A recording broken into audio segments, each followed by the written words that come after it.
Ey bende amadin bilen oynaşma. Xudo berse bir zunda boy bolarsan.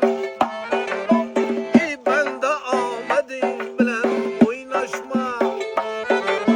Xudo berse bir zunda boy bolarsan. Seni adam ornunda görmegenler tebriklegeninde hayran kalarsın. Seni adam ornunda görmegenler kutlap gelyeninde hayran kalarsın.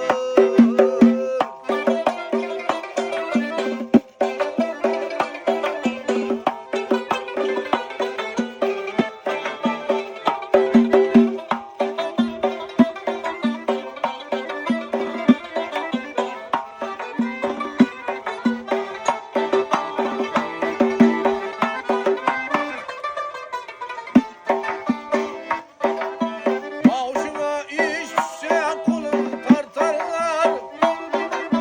Yok yerlerden bir elbeyne taparlar. Başına işe kulun tartarlar. Yok yerlerden bir elbeyne taparlar. Hizmeti de yürgenleyen berdarlar. Satıp gitkeninde hayran kalarsın.